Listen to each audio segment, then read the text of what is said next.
Crownfire Tales presents the shocking betrayal, the message that shattered everything. Welcome to Crownfire Tales. Don't forget to like and subscribe to the channel. The champagne glass slipped from Victoria Hayes's fingers, shattering against the marble floor of the penthouse bathroom. But she didn't hear it break. She couldn't hear anything over the pounding of her heart as she stared at the phone screen in her trembling hand. The text message was from an unknown number, but the attachment made her stomach drop through the floor. Thought you should know what your fiancé does on his business trips. A friend the photo showed her fiancé, Marcus Blackwell, the man she was supposed to marry in exactly 2 weeks, kissing another woman.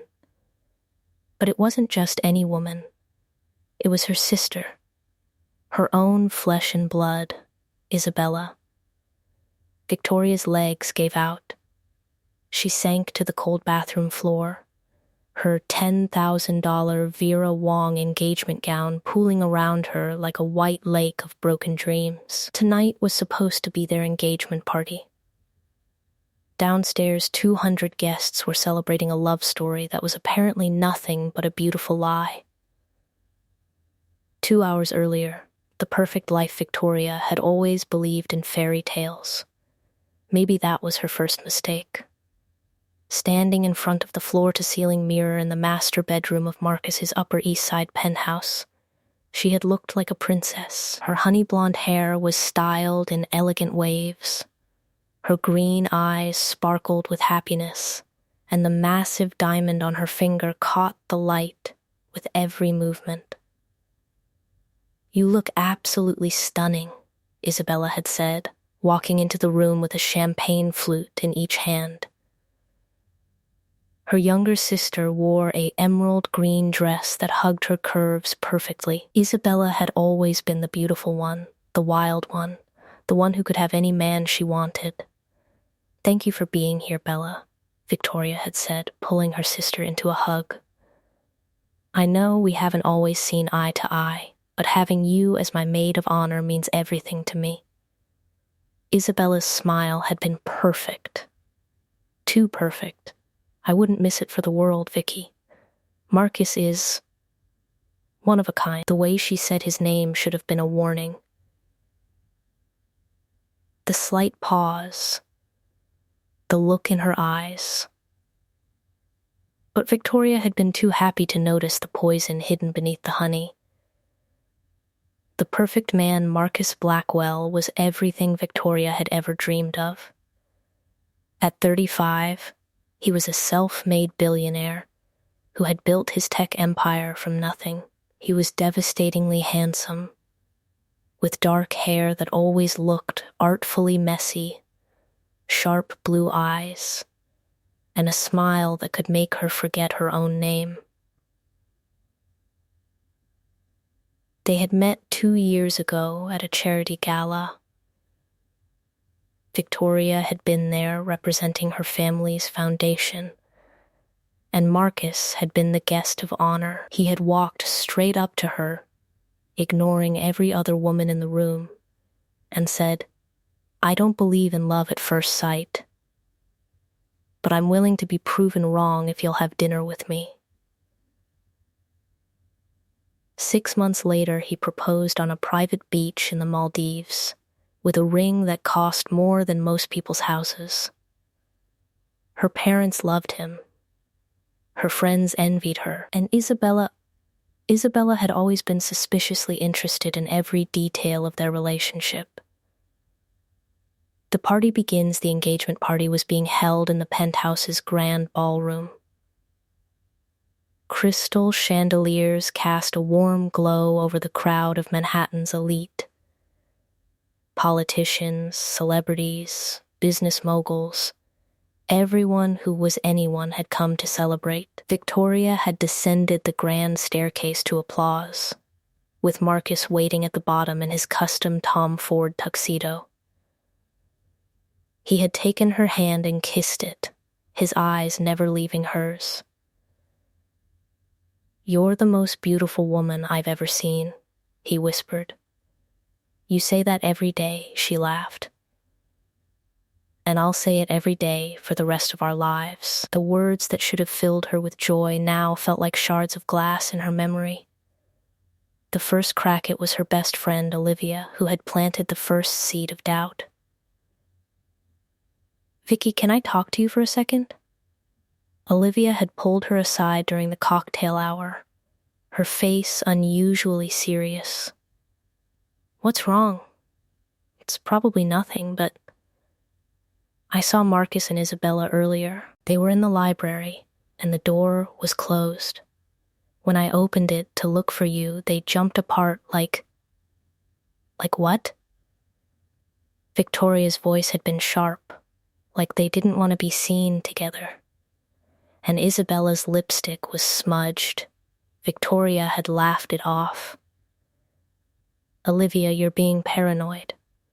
Isabella probably just needed to talk to him about the wedding arrangements, and her lipstick always gets smudged. You know how she is." But the seed had been planted. And seeds have a way of growing in darkness. The bathroom discovery, Victoria had excused herself from the party, claiming she needed to touch up her makeup. In reality, she needed a moment to breathe, to silence the small voice in her head that had started whispering doubts. That's when the text message arrived. The photo was time-stamped from 3 days ago. Marcus had told her he was in Tokyo for business meetings. But the background of the photo showed a hotel room she recognized, the Peninsula Hotel in Beverly Hills. She knew because she and Marcus had stayed there last year. Her hands shaking, Victoria scrolled through more photos that came flooding in. Marcus and Isabella having dinner at an intimate restaurant. Marcus and Isabella entering a hotel together. Marcus's hand on Isabella's lower back. Isabella wearing a necklace Victoria had never seen before, until she looked closer and realized it was identical to the one Marcus had given her, just in a different stone. The final photo made her blood run cold. It was a screenshot of text messages between Marcus and Isabella. "Marcus, 2 more weeks and we can stop pretending. The prenup is airtight. Once we're married, I'll have access to her trust fund, then we can be together openly. Isabella, I'm tired of sneaking around. She's my sister, Marcus. Sometimes I feel guilty. Marcus, don't. She's always had everything handed to her. It's our turn now. Besides, you said it yourself, she's too naive to ever figure it out. Isabella, you're right. God, I can't wait to see her face when she finds out." The monster inside Victoria didn't cry. Not yet. The tears would come later. Right now, all she felt was a cold, crystalline rage spreading through her veins like ice water. She looked at herself in the mirror. The beautiful, naive, trusting woman staring back at her was someone she no longer recognized, someone she no longer wanted to be. Her phone buzzed again. Another message from the unknown number. "There's more. Marcus isn't who he says he is. His entire fortune is built on fraud and embezzlement. I have proof. If you want it, meet me at the address below. Midnight. Come alone. You deserve the truth. You deserve revenge." An address in Brooklyn followed. The performance Victoria stood up slowly. She fixed her makeup with steady hands. She smoothed down her dress. She took several deep breaths until her face showed nothing but serene happiness. Then she walked back downstairs to her engagement party. Marcus saw her first. He smiled that $1,000,000 smile and held out his hand. "There you are, darling. I was beginning to worry." Victoria took his hand, letting him pull her close. She could feel Isabella watching them from across the room. "I'm perfect," Victoria said, looking into his eyes. "Absolutely perfect." "You certainly are," Marcus murmured, kissing her temple. The gesture that once made her heart flutter now made her skin crawl. But she smiled. She laughed. She played the role of the blissfully happy bride-to-be because Victoria Hayes was done being naive, done being the trusting fool, done being the woman who had everything handed to her. The toast Marcus clinked his champagne glass, calling for everyone's attention. The room fell silent. "I want to thank you all for being here tonight," he began, his arm around Victoria's waist. "2 years ago, I met the woman of my dreams. Victoria Hayes walked into my life and changed everything. She's beautiful, kind, generous, and trusting. Too trusting, Victoria thought. And in 2 weeks, I'll be the luckiest man alive when she becomes my wife." The crowd applauded. Victoria saw Isabella standing near the back, her face a careful mask of sisterly happiness. But Victoria noticed the way her sister's hand clenched her champagne glass, the way her jaw tightened when Marcus kissed Victoria's cheek. "And I want to give a special thank you to Victoria's sister Isabella," Marcus continued. "Bella, come up here." Isabella made her way through the crowd, and Victoria watched every step. Watched the way her sister's hips swayed. Watched the look she exchanged with Marcus that lasted a fraction of a second too long. "Bella has been an incredible help in planning this wedding," Marcus said. "We couldn't have done it without you." "It's been my pleasure," Isabella said, her voice honey-sweet as she hugged Victoria. "Anything for my big sister." Victoria hugged her back, feeling Isabella's heart racing against her chest. "I love you, Vicky," Isabella whispered. "I love you too," Victoria whispered back. "Liar," they both thought. The decision the party continued for another 2 hours. Victoria played her part perfectly. She smiled, she laughed. She accepted congratulations and well wishes. She even danced with Marcus, letting him hold her close while he whispered sweet lies in her ear. But inside, she was planning. At 11:30 p.m., as the last guests were leaving, Victoria excused herself, claiming exhaustion. Marcus walked her to the bedroom. "Stay," she said, surprising him. "Really?" His eyes lit up. They had agreed to wait until the wedding night, Victoria's idea, which Marcus had reluctantly accepted. "Really," Victoria said, pulling him close. "I love you so much, Marcus. I can't wait to be your wife." "I love you too," he said, and God help her, he sounded like he meant it. They kissed, and Victoria poured every ounce of false passion she could muster into it. When they finally pulled apart, both breathing hard, Victoria smiled. 2 weeks, she whispered. "Then I'm all yours." 2 weeks, Marcus agreed. He left, and Victoria listened to his footsteps fade down the hallway. She waited until she heard the elevator doors close. Then she changed out of her engagement dress and into black jeans, a leather jacket, and boots. She grabbed her phone, her keys, and a small can of pepper spray from her purse.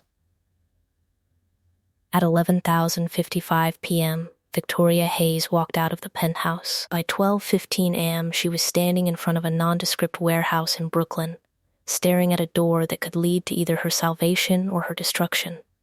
The mysterious stranger Victoria knocked 3 times. The door opened immediately. The man standing in the doorway was not what she expected. He was young, maybe 30, with dark curly hair, sharp features, and eyes that looked like they'd seen too much. He wore an expensive suit that seemed out of place in the warehouse setting. "Victoria Hayes," he said. It wasn't a question. "Who are you?" she demanded. "My name is Nathaniel Cross, and I'm the man who's going to help you destroy Marcus Blackwell." Victoria's heart pounded. "Why would you help me?" Nathaniel's smile was cold and sharp as a knife. "Because Marcus Blackwell destroyed my family. He stole my father's company, drove him to bankruptcy, and my father killed himself 6 months ago. I've spent every day since then gathering evidence to take Marcus down. But I needed leverage. I needed someone on the inside who had a reason to want him to suffer. He stepped aside, gesturing into the warehouse. Come in.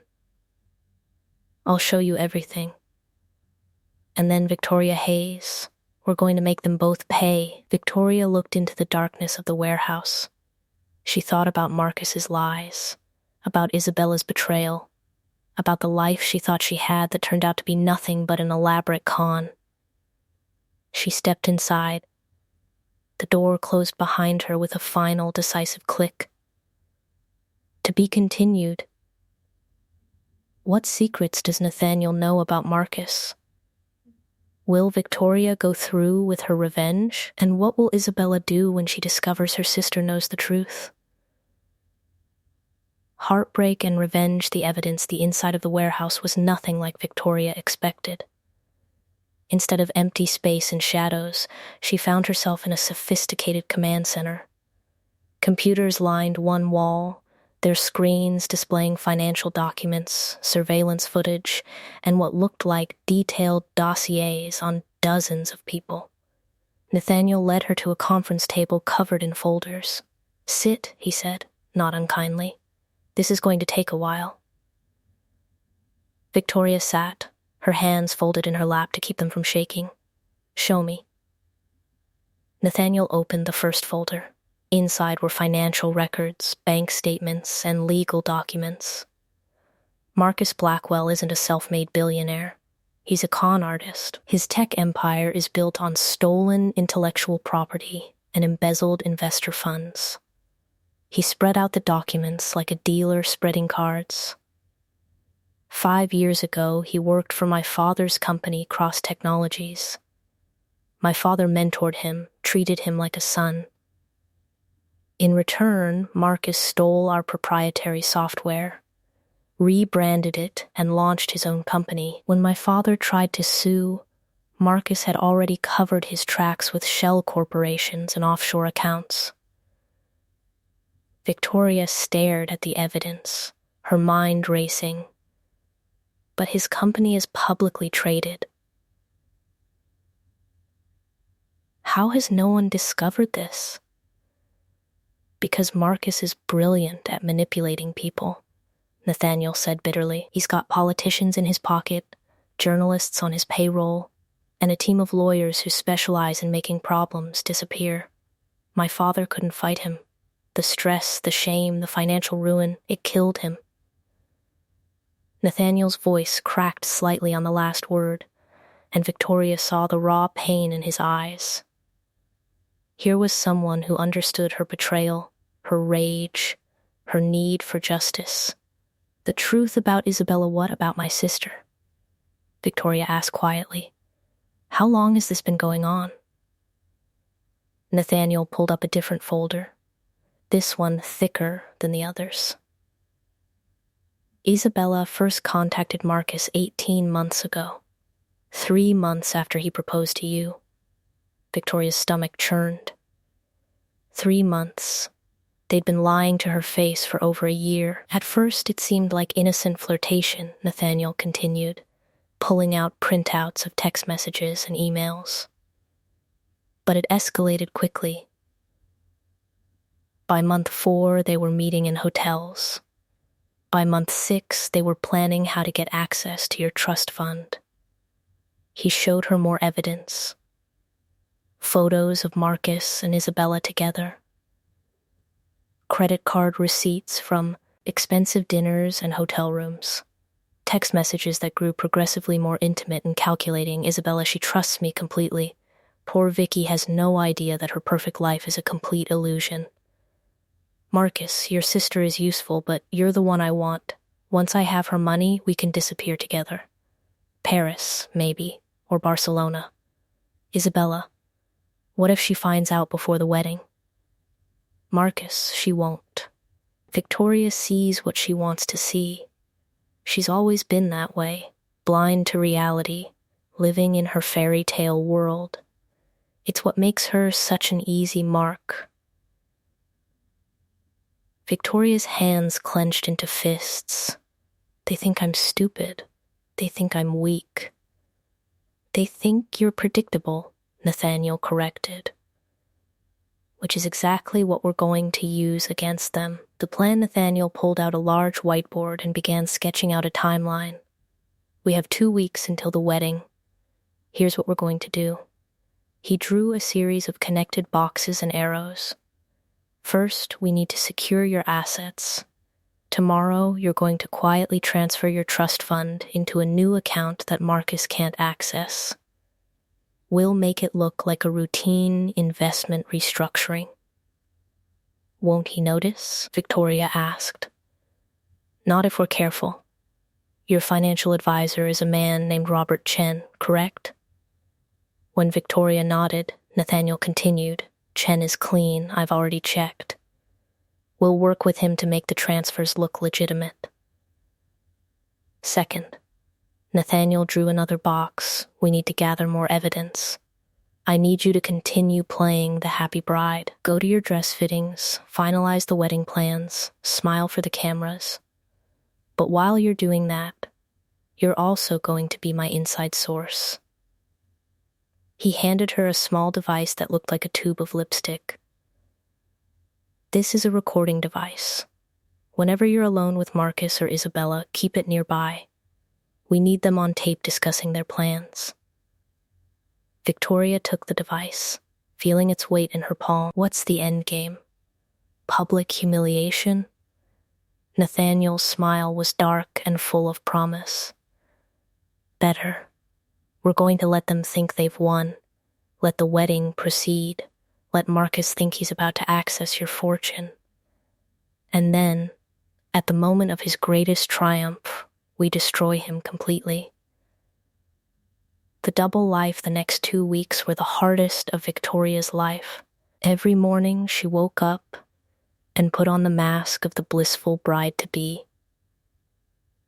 Every evening she met with Nathaniel in the warehouse, handing over recordings and gathering more evidence. She went to her final dress, fitting with her mother and Isabella. Her mother, Catherine Hayes, was a elegant woman in her 60s who had always doted on both her daughters. You look absolutely radiant, darling, Catherine said, tears in her eyes as Victoria stood on the fitting platform in her wedding gown. Thanks, Mom, Victoria said, catching Isabella's reflection in the mirror. Her sister was scrolling through her phone, barely paying attention. Bella, help me with this bustle, the seamstress called. Isabella stood and walked over, her hands working the delicate fabric. This dress probably cost more than most people make in a year, she commented.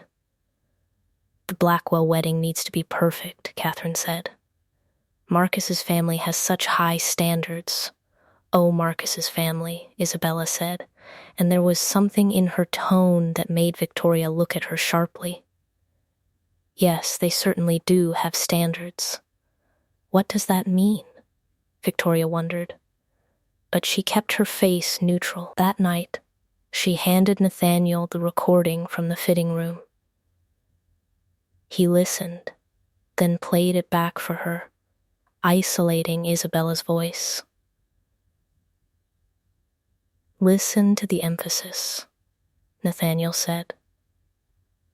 She's not talking about Marcus's parents. She's talking about the family she thinks she's going to become part of. Marcus's mask slips 4 days before the wedding. Victoria was reviewing seating charts in Marcus's home office when he came in, his phone pressed to his ear. He didn't see her at first. She was partially hidden by a large filing cabinet. No, the transfers have to happen the day after the wedding, Marcus said into the phone, his voice cold and businesslike, nothing like the warm tone he used with her. Once the marriage certificate is filed, I'll have legal access to her accounts. Then we move everything to the Cayman accounts before she can react. Victoria held her breath, her hand slipping into her pocket to activate the recording device. I don't care if it's risky, Marcus continued. We've been planning this for 2 years. Victoria is so obsessed with her fairy tale that she won't suspect anything until it's too late. By the time she realizes what's happened, Isabella and I will be on a beach somewhere spending her money.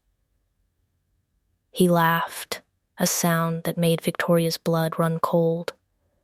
What's she going to do? Run to Daddy? Her parents will be so humiliated by the scandal that they'll probably pay me to disappear quietly. It's the perfect plan.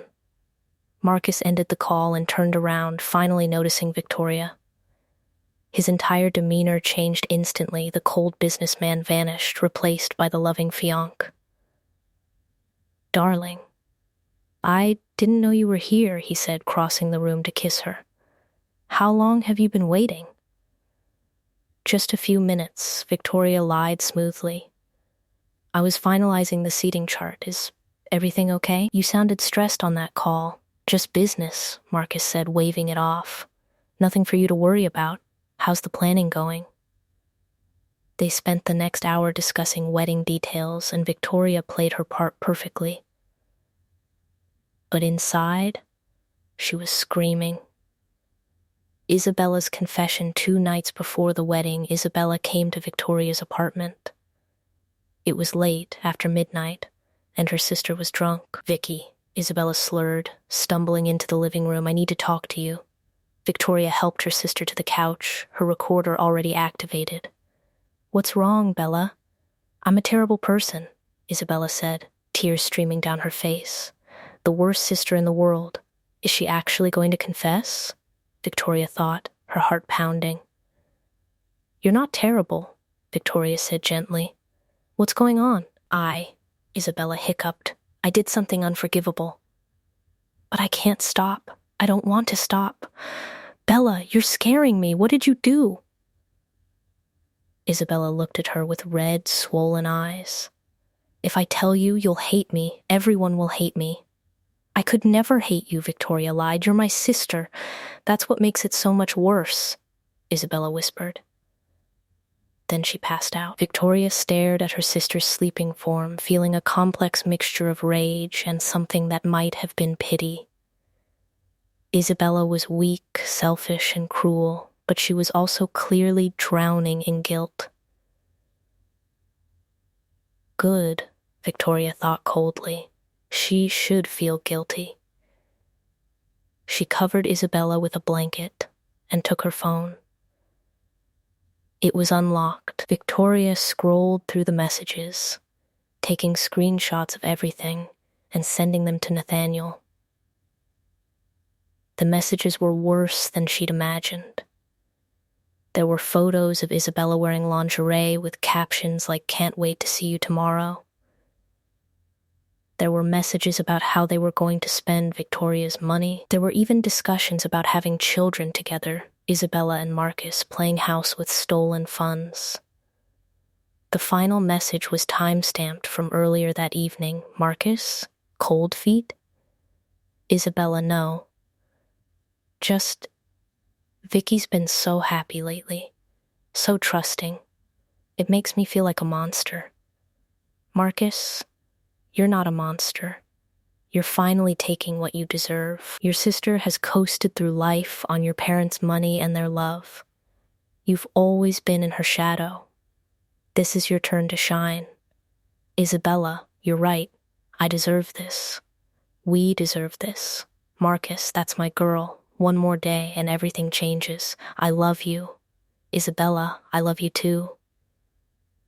Victoria put the phone back and looked at her sister. Tomorrow, Isabella would wake up with a hangover and hazy memories. She probably wouldn't even remember coming over. That was fine. Victoria had everything she needed. The rehearsal dinner the night before the wedding, the Hayes and Blackwell families gathered at an exclusive restaurant for the rehearsal dinner. Victoria wore a stunning rose gold dress and smiled until her face hurt. Marcus was the perfect groom, charming everyone with stories and jokes. Isabella, recovered from her drunken confession, played the devoted sister and maid of honor. When it came time for toasts, Victoria's father stood up first. "To my daughter, Victoria," Richard Hayes said, his voice thick with emotion. "You've always been the light of our lives. Watching you find happiness with Marcus has been one of the greatest joys of my life. Tomorrow you begin a new chapter, and your mother and I couldn't be prouder." Victoria felt a stab of guilt. Her parents didn't deserve this scandal. They would be humiliated when the truth came out. Then Marcus stood up. "I want to thank the Hayes family for welcoming me with open arms," he said smoothly. "Richard, Catherine, you raised an incredible woman. Bella, thank you for being such an important part of our journey." He turned to Victoria, taking her hand. "And Victoria, my love, tomorrow I marry my best friend, my partner, my soulmate. I promise to spend every day for the rest of my life making you happy. I love you with all my heart." The room applauded. Victoria looked into Marcus's eyes and saw nothing but practiced sincerity. "I love you too," she said. "Liar," she thought. The midnight meeting after the dinner, Victoria slipped away and met Nathaniel one final time. "Are you ready?" he asked. Victoria looked at the evidence spread across the table. Months of work, proof of fraud, embezzlement, and betrayal. Tomorrow, at the wedding, in front of everyone they knew, she would expose them. "I'm ready," Victoria said. "Let's destroy them." Nathaniel handed her a USB drive. "This contains everything. All the evidence, all the recordings, all the financial documents. During the ceremony, right after the vows, you're going to make a small announcement. Tell everyone you have a special wedding video to show them. Then play this." "What's on it?" Victoria asked. "Everything," Nathaniel said with a grim smile. "Every text message, every photo, every recorded conversation. I've edited it into a 15-minute presentation that will ruin both of their lives. By the time it's over, Marcus will lose everything: his company, his reputation, his freedom. And Isabella will lose her family," Victoria finished quietly. "Having second thoughts?" Nathaniel asked, studying her face. Victoria thought about Marcus's cold laugh when he discussed stealing her money. She thought about Isabella's messages about wanting to have Marcus's children. She thought about 2 years of lies and manipulation. "No second thoughts," Victoria said firmly. "They made me the villain in their story. Tomorrow I show them what a real villain looks like." The wedding day, Victoria woke up at dawn on her wedding day. Her bridesmaids, Isabella, Olivia, and 2 college friends, arrived at her suite with champagne and pastries. The bride is awake.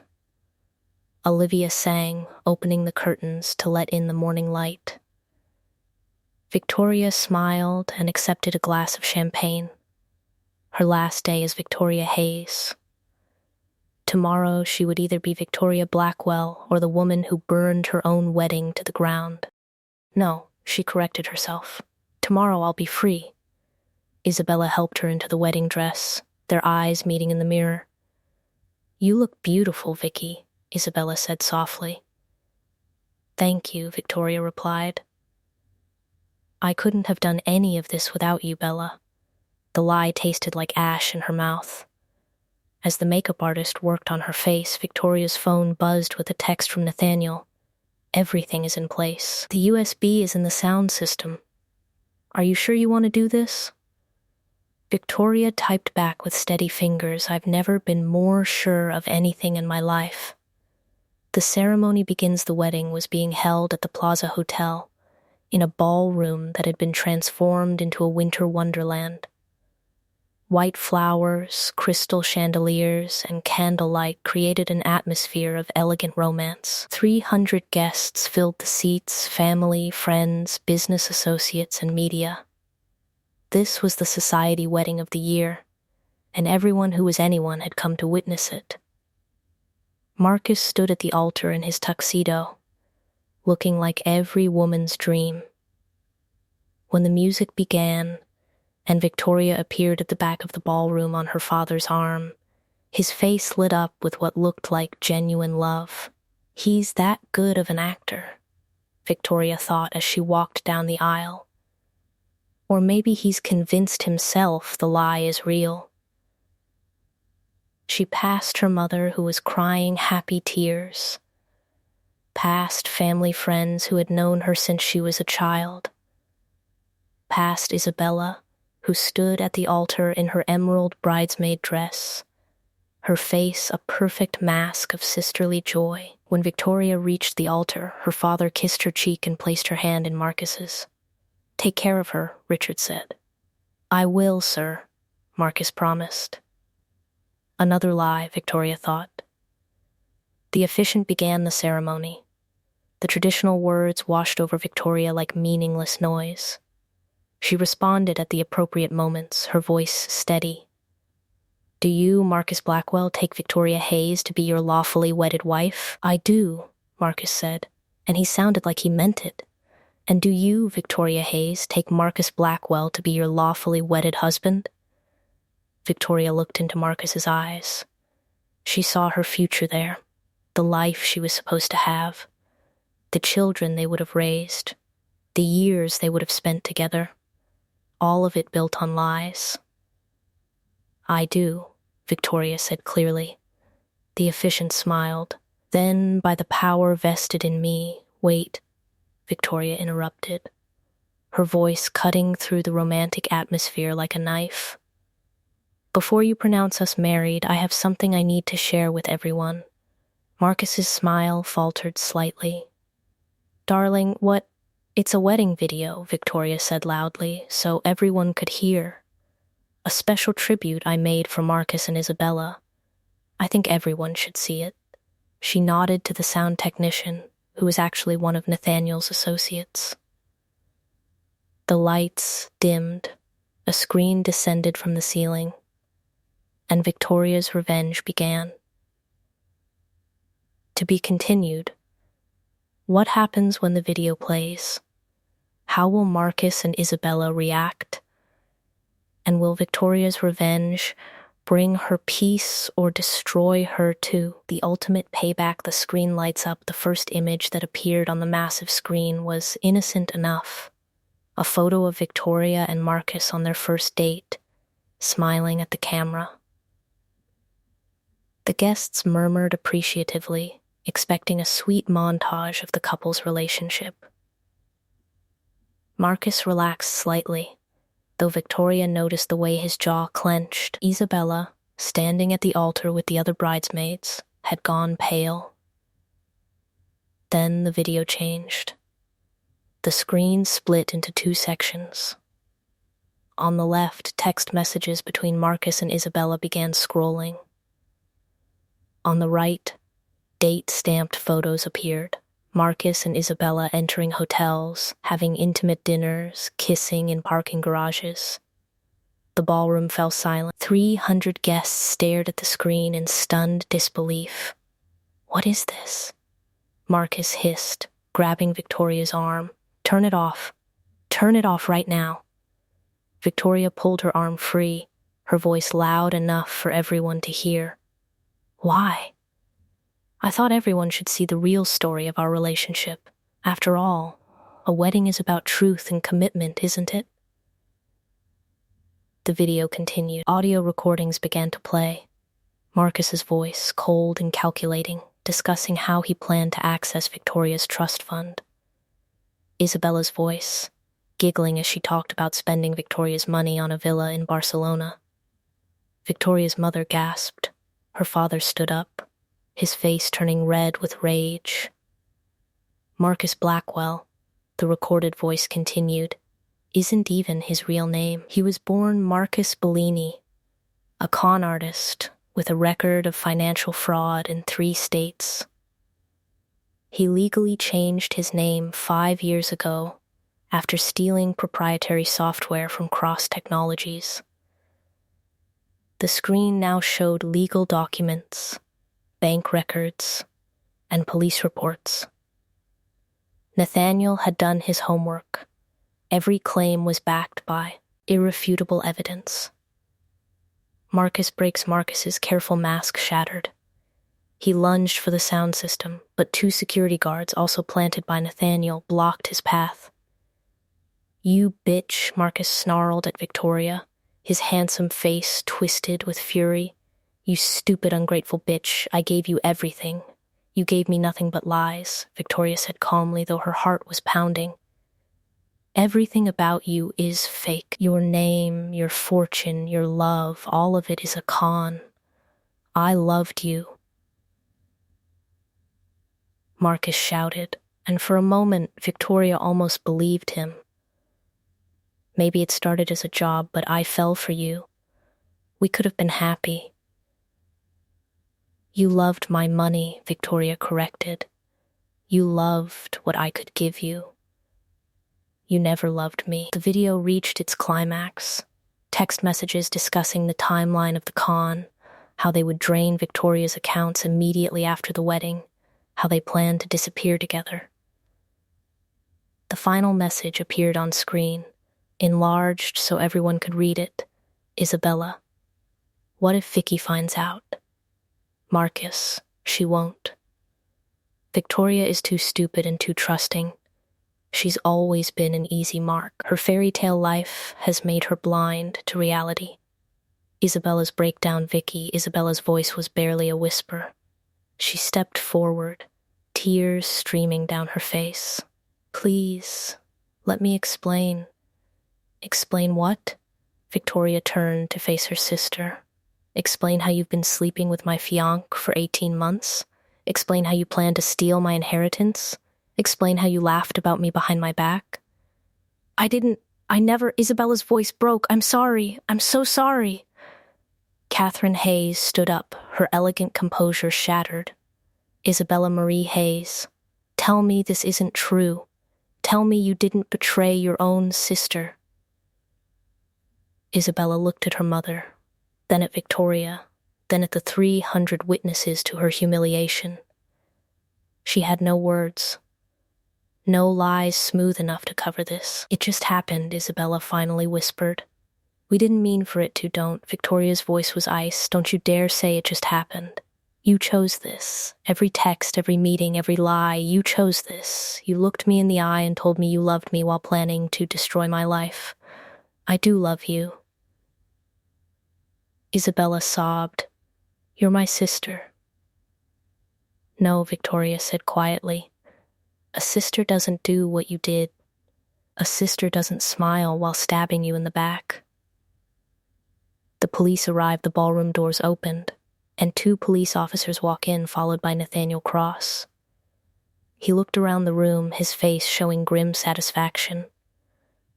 "Marcus Bellini," one of the officers said, "you're under arrest for wire fraud, embezzlement, identity theft, and conspiracy to commit financial fraud."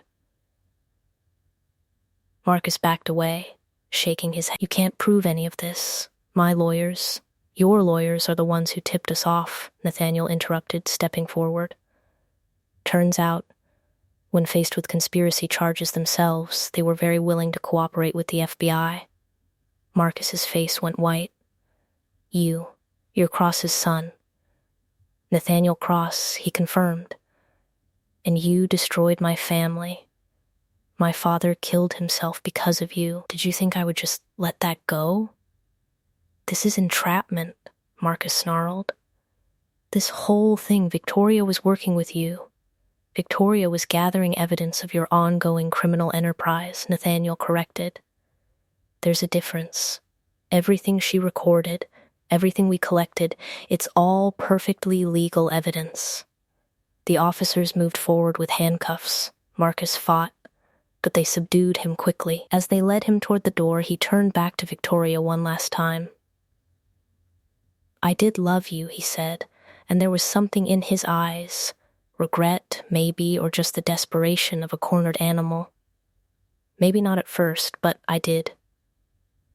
You were different, better than I deserved." "You're right," Victoria said.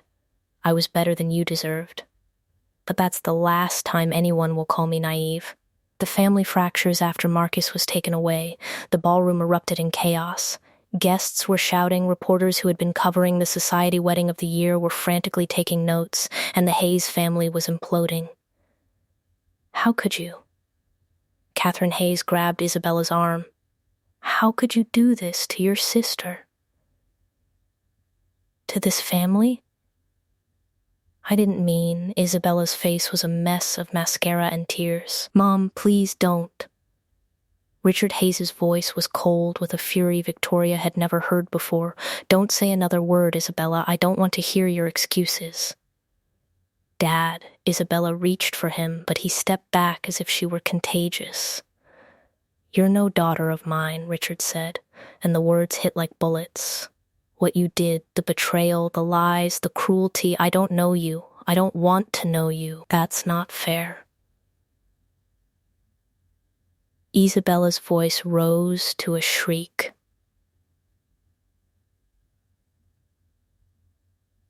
Vicky has always been your favorite. The perfect daughter. The good one. I was always second best, always in her shadow. So you decided to destroy her? Catherine's voice was sharp. You decided that instead of building your own life, you would tear down hers? She had everything. Isabella screamed. Everything was always so easy for her. Perfect Victoria with her perfect life and her perfect trust fund. What about me? What about what I deserved? You deserve exactly what you're getting, Victoria said quietly. You deserve to lose everything. Just like you tried to make me lose everything. The aftermath the next few hours were a blur.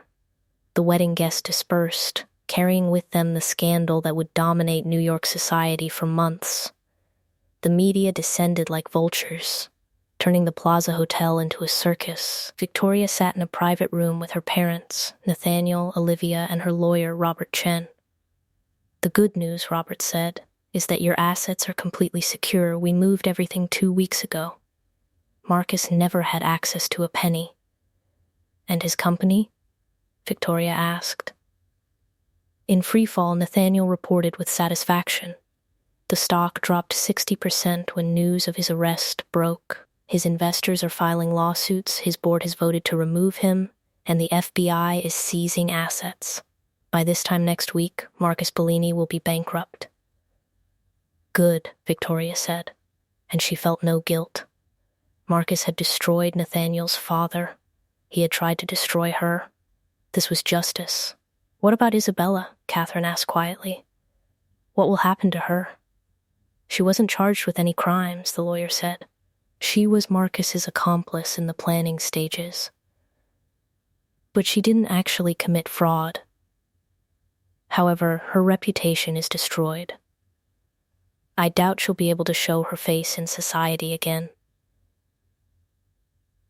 Victoria thought about her sister, the woman who had hugged her and told her she loved her while planning to steal everything. Part of her wanted Isabella to suffer, but another part, a smaller, quieter part, felt something that might have been pity. Where is she now? Victoria asked. She went to a hotel, Olivia said. I saw her leave with just a purse. Your parents told her not to come home. Victoria looked at her parents. Her father's face was like stone. Her mother was crying quietly, mourning both the daughter she lost and the one who was betrayed. Mom, Dad, Victoria said gently, I need you to know I didn't want this. I didn't want to ruin the wedding, to humiliate you, to destroy our family. But I couldn't marry him knowing what he was. I couldn't let them win. You did the right thing, Richard said firmly. What Isabella did, what Marcus did, that destroyed our family.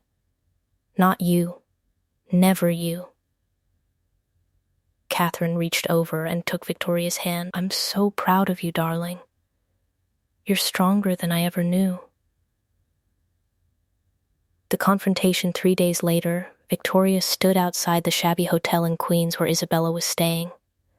She had tracked her sister down through a private investigator.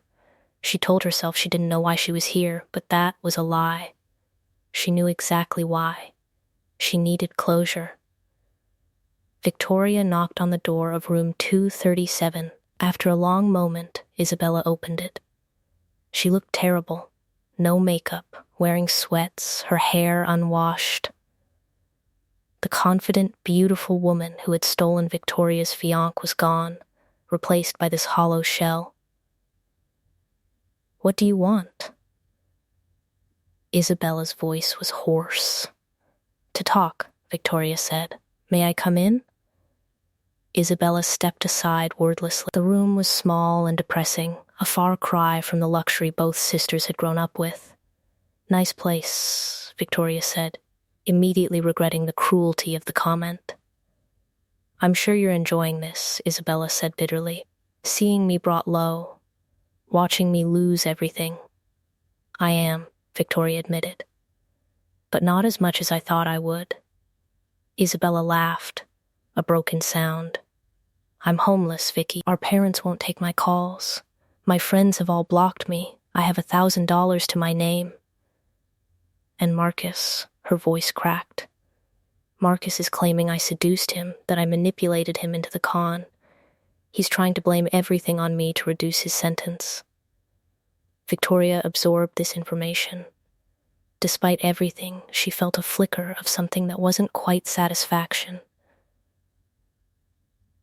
"Did you love him?" "Yes," Isabella whispered. "God help me, I did. I thought we were going to be together. I thought—" She sank onto the bed, burying her face in her hands. "I thought I was finally going to have what you had. The love, the happiness, the perfect life." "You could have had your own perfect life," Victoria said. "You're beautiful, intelligent, charismatic. You could have had any man you wanted. Why mine?" "Because he was yours," Isabella said simply. "Everything I've ever wanted you had first. Mom and Dad's approval, success in your career, genuine friendships, and Marcus. When he paid attention to me, when he told me I was special, I felt like I was finally better than you at something." Victoria sat down on the uncomfortable chair by the window. "We're sisters, Bella. We weren't supposed to be in competition." "I know," Isabella said. "And I destroyed that. I destroyed us." They sat in silence for a long moment. Victoria looked at her sister and saw, perhaps for the first time, the insecurity and pain that had driven Isabella to such betrayal. "I can't forgive you," Victoria said finally. "Not now. Maybe not ever." "I know," Isabella said. "But I don't want you living in this hotel room either." Victoria pulled out an envelope from her purse. "This is the address of an apartment in Philadelphia. It's small, but it's clean and safe. The rent is paid for 6 months. There's also information about a job placement program for people trying to start over." Isabella stared at the envelope. "Why would you do this?" "Because you're my sister," Victoria said. "And because holding on to hate is exhausting. You hurt me. You betrayed me. But I'm not going to let that turn me into someone bitter and cruel." She stood up. "This doesn't mean we're okay. This doesn't mean I trust you or want you in my life. This is me letting go so I can move forward." Isabella took the envelope with shaking hands. "Thank you," she whispered. "I don't deserve this." "No," Victoria agreed. "You don't. But I'm not doing this for you. I'm doing it for me." 6 months later, Victoria stood on the balcony of her new apartment in Paris, watching the sun set over the Seine. She had left New York 3 months ago, needing distance from the scandal and the memories. Her phone buzzed. A text from Nathaniel. Marcus was sentenced today. 15 years. And the lawyers managed to recover most of what he stole from the investors, including my father's estate. Victoria typed back, "That's good. How are you?" "Better," starting to feel like justice was actually served. How about you? How's Paris? Victoria looked out at the glowing city. She had spent the last few months rediscovering herself, who she was when she wasn't being someone's perfect daughter or perfect fiancée. She had started painting again, something she'd abandoned in college. She'd made new friends who knew nothing about her past. She'd learned to be alone without being lonely. Paris is beautiful, she typed. I think I'm finally healing. You deserve to heal. You deserve to be happy. So do you. She put her phone down and picked up her wine glass, taking a sip of Bordeaux. The woman who had knelt on that marble floor 2 years ago, scrubbing wine stains while Marcus humiliated her, seemed like a stranger now. That woman had been naive, yes, but she had also been kind, trusting, open to love. Victoria didn't want to lose that part of herself. The anger and betrayal had nearly destroyed her capacity for trust, but she was fighting to reclaim it. Not for Marcus or Isabella, for herself. The letter A week later, Victoria received a letter forwarded from her parents' house. The return address was the Philadelphia apartment she'd given Isabella. She almost threw it away without reading it. But curiosity won. Dear Vicky, I don't expect you to read this. I don't expect you to forgive me. I just wanted you to know that I'm trying to become someone worthy of your sacrifice. I got a job as a receptionist at a law firm. It's not glamorous, but it's honest work. I'm seeing a therapist twice a week, trying to understand why I did what I did. She says I have deep-seated issues with self-worth and jealousy. That's an understatement. I've been sober for 4 months.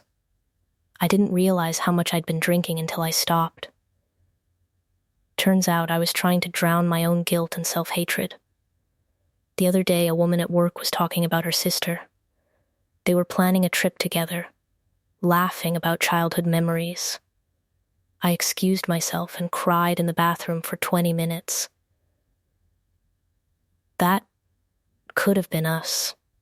Should have been us. I destroyed the most important relationship in my life for a man who never loved me and money I didn't earn. I can't undo it. I can't fix it.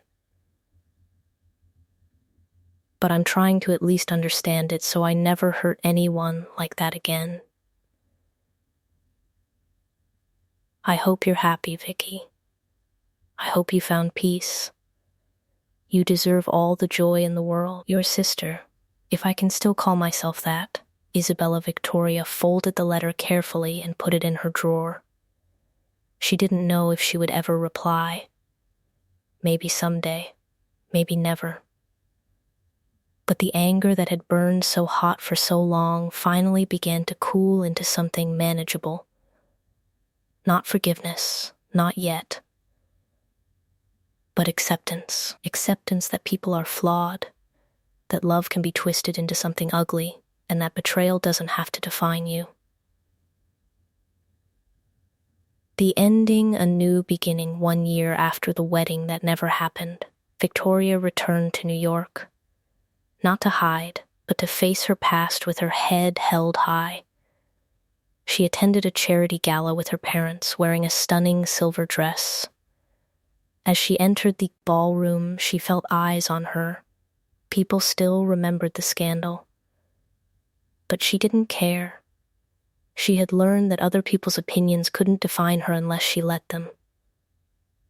Nathaniel was there, representing Cross Technologies, which he had rebuilt from the ashes. He saw her and smiled, raising his glass in a silent toast. Victoria smiled back. They had gone through something terrible together, and it had forged an unexpected friendship. As the night wore on, Victoria found herself on the same balcony where she'd once stood with Marcus, back when she believed in fairy tales and perfect endings. Penny for your thoughts? She turned to find a man she didn't know, handsome, probably in his mid-30s, with kind eyes and a genuine smile. "I was just thinking," Victoria said, "about how much can change in a year. Good changes or bad?" "Both," Victoria admitted. "Mostly good." He held out his hand. "I'm Daniel, and I have a terrible habit of talking to beautiful strangers on balconies." Victoria laughed, a real, genuine laugh that felt like sunshine after a long winter. She took his hand. "Victoria, and I have a terrible habit of trusting people too quickly." "Then we'll take it slow," Daniel said. "Start with names, move to favorite movies, work our way up to actual dates in maybe 6 months?" "That sounds perfect," Victoria said. And as they talked through the night, Victoria realized something important. She wasn't the naive woman who had been destroyed on that altar.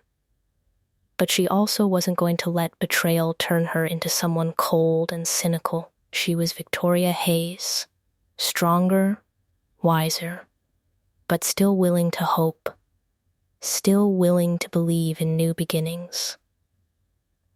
And that, she thought, was the ultimate revenge. Not destroying the people who hurt her, but refusing to let them destroy her capacity for joy. The end. Thank you for watching Crownfire Tales. If you enjoyed this story of romance, betrayal, and revenge, please like, subscribe, and hit the notification bell for more captivating stories. Share this with someone who needs a reminder that betrayal doesn't define you, how you rise from it does. What would you have done in Victoria's situation? Let me know in the comments below.